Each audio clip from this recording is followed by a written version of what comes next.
let's find our C shape. Now we're playing in the key of E, so we're going to take this C chord and move it on up, there's D, until we find E. And there we have it at the 7th fret. This is going to be our home base for the solo. Now here's the major pentatonic built around that chord. And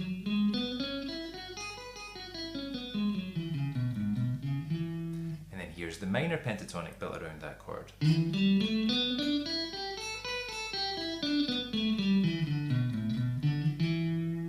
So immediately you can see we've got chord tones,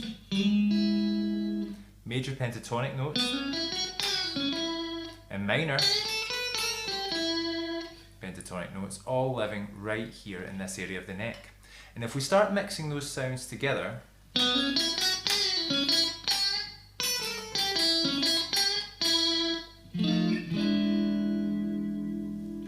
it gives us a really bluesy sound. The notes I find myself reaching for the most in this position are these. I love going between the minor and major third on the 4th string for that classic blues sound. I make plenty of use of the minor pentatonic on the top 2 strings, adding in the blues note for a bit more tension. And I often grab the major 6 on the 3rd string to smooth out the phrase. Those notes do a lot of heavy lifting in the solo you heard at the start. So we're pretty well covered for the 1 chord, but what about the 4 and 5 chords? Well, luckily overlapping this position, we have the 4 chords E shape right here. And just adjacent to that, we have the 5 chords E shape here. So even though we are thinking C shape, I can still see all 3 chords sitting in this one area of the neck. Let me quickly show you how these positions can help us outline the changes. So for the 1 chord, I might play something like this. Into the 4, the E shape, then the 5, just shift that E shape along.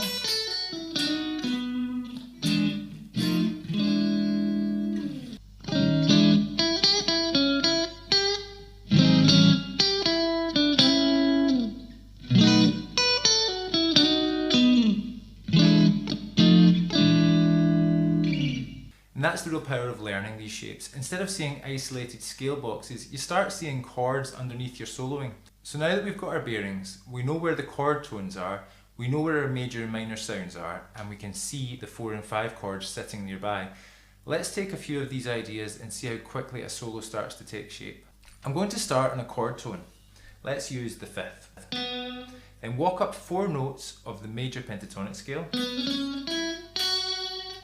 Go back 1 note onto the root, down to the 6th interval, which is also the 6th fret of the 3rd string, and back to the root. To end the phrase, I'm going to take a bend,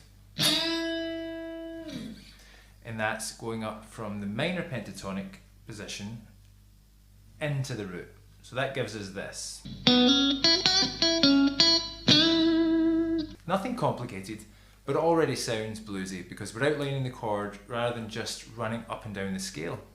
In answer to the first phrase, we're going to use the minor pentatonic scale for a bit of contrast. We're still going to start on the 5th, but an octave higher. Then we'll move into a little flurry around the blues note, walk down the scale, touch on that major 6th we looked at earlier, and then resolve on the root. Let me show you what we've built so far.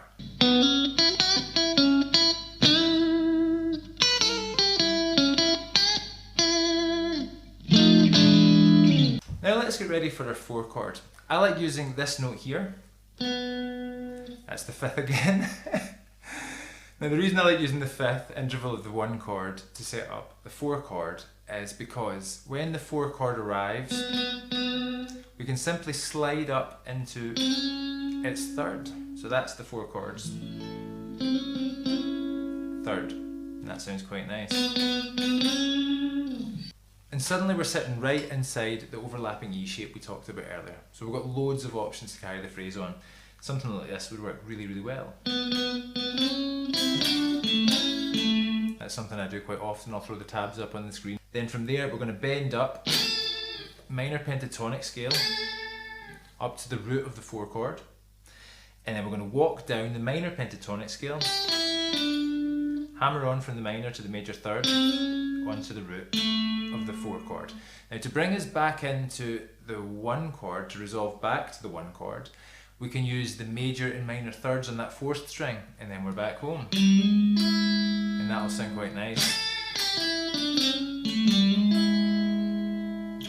Very cool. So if we put all 3 phrases together, we get something that sounds like this.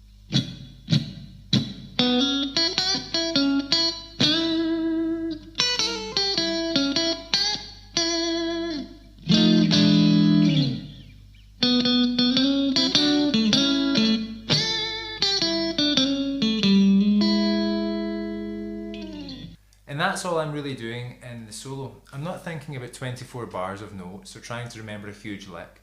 I'm simply taking a handful of ideas from around the C shape and using them to follow the chord changes. Let's hear those ideas in context.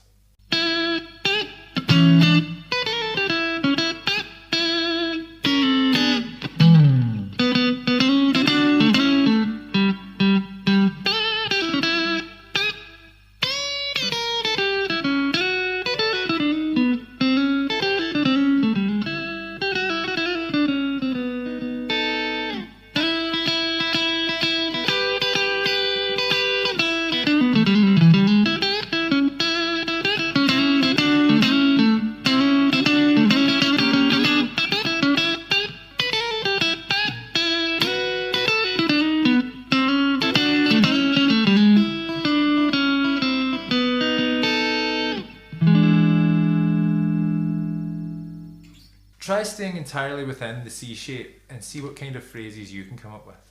If you'd like the tab and some extra material to work on, you'll find that over on Patreon. Cheers.